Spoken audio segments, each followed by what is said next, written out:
We're getting up close and personal with New Zealand's most accomplished kayaker, Ben Brown. We're taking on the Nevis Bluff Rapids with Ben Brown. Welcome back to the Red Bull Chronicles. We're heading south now to catch up with Ben Brown, one of the few people who can call themselves a pro kayaker.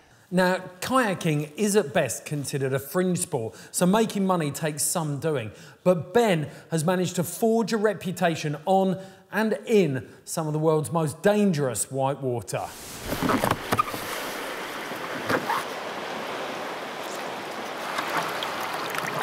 I first sat in a kayak about 20 years ago. My dad was a very keen ocean yachtsman, and ever since I was sort of 2 months old, I was brought up around the water.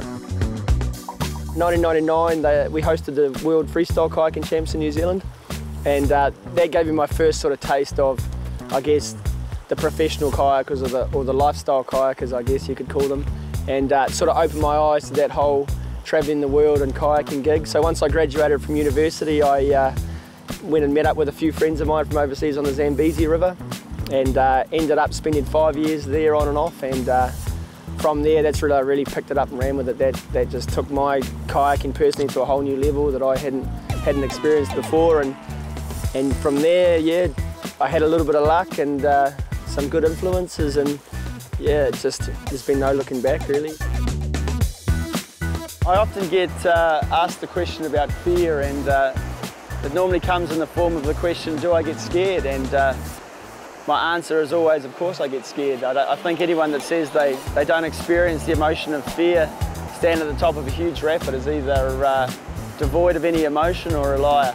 And what I think we've learned to do is use that fear as a positive, you know, where in a lot of people, fear can instill a feeling of panic and chaos. I think the feeling of fear that as a kayaker you feel on the river, it brings with it a sense of clarity, and I think it's at that moment that you need to utilise those feelings to bring a sense of focus and really believe in what you're doing and where you need to be and how you need to get yourself safely down the river. I think the biggest inspiration for me to kayak is the exploration of it, the adventure that is involved in going to new countries and new rivers, and in a lot of ways I find the river a sanctuary, and when you spend as much time on the water as we do as kayakers, it sometimes feels more like home than anywhere else. So it's you know, it's a formidable friend. You have to respect it and work with it as much as possible, but you know, in return you get adventures that, for me, I don't think I could find anywhere else on the planet. So it's a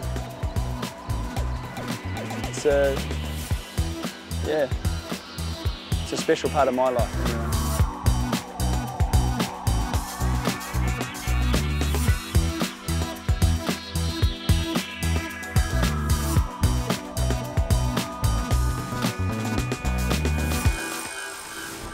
We know Ben's conquered some of the world's biggest and baddest rivers. The question is, does New Zealand have anything that could test him? Enter stage left. The Nevis Bluff Rapids of the Cowround Gorge.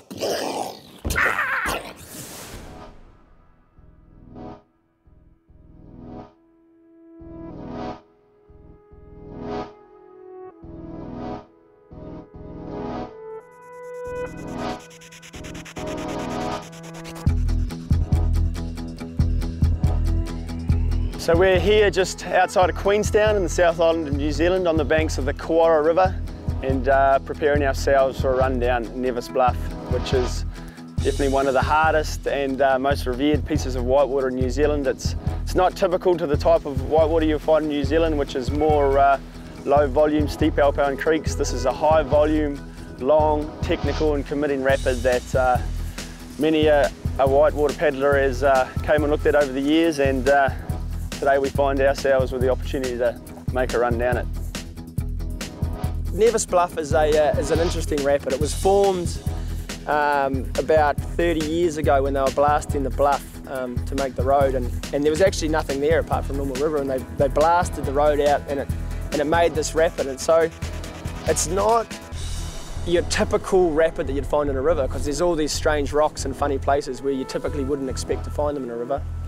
And you add to that the fact that it's a really big volume rapid that is quite rare to find in New Zealand. You know, we're a country where we have, you know, lots of alpine creeks with technical low volume kayaking, and you don't get a lot of exposure to this high volume stuff in this country. So there's a few things that you have to deal with. You know, everything happens very fast, everything's really big, and you've got to manoeuvre from one side of the river to the other to hit the lines you want to do. And when you've got lots of water shunting through and big white water, that becomes tricky. And the biggest move we had to make today was to break from the right-hand side of the river right across to the left in order to find a window through a big hole.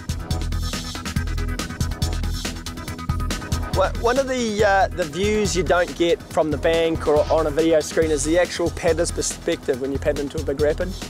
And pretty much all you can see is what we call a horizon line, which is just basically where the calm water at the top of the rapid disappears off the gradient and the white water starts. So it's quite an eerie feeling on Nevis Bluff, you know, because all you can see is this perfectly fine, even line of the horizon, and then you can just see mist and spray and all sorts of action happening below. And you have to use markers on the bank to line that up. So today we had some of the crew standing on a rock at the right-hand side at the top, and I knew that there was going to be two little lateral waves coming from the right-hand side that we had to break over.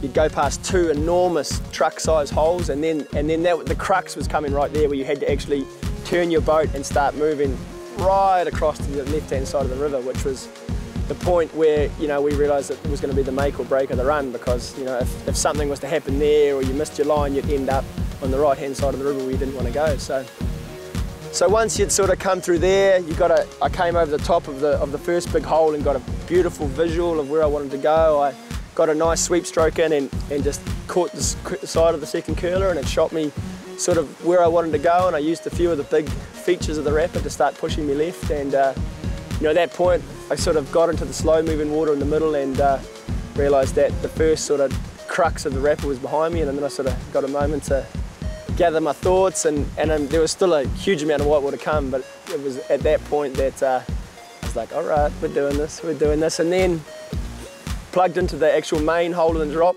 had a pretty good run there, got a little bit sucked under the water, came up, took the next big curling wave straight on top of my head, and ended up getting pushed right up against the bluff, and actually had a few little issues as I went down the seam line where the two currents were meeting against the bluff, and ended up getting sucked on my nose and flipping over, and but that was all good. Managed to sort of gather myself and then make my way back to the left-hand side of the river and just charge the big wave trying to run out, and yeah, it was a cool feeling. Really stoked. It's nice to sit and visualise something for 3 days and have your stomach churning, and all of a sudden all those feelings of nervousness and unease are replaced by just super stokedness. It's a really nice feeling to put all the pieces of the jigsaw puzzle together and have a clean run through, you know, and so it's a sweet feeling. That's such incredible insight into how you negotiate your way through a massive set of rapids. And how was the whirlpool? It's straight up terrifying. I was amazed that the amount of control that Ben's actually got over his route. You look at those guys and there's millions of tons of boiling water and they're just like, yeah, right, okay, I need to get 2 strokes in here. And that was news to me. I'm Ben Brown and you've been watching the Red Bull Chronicles.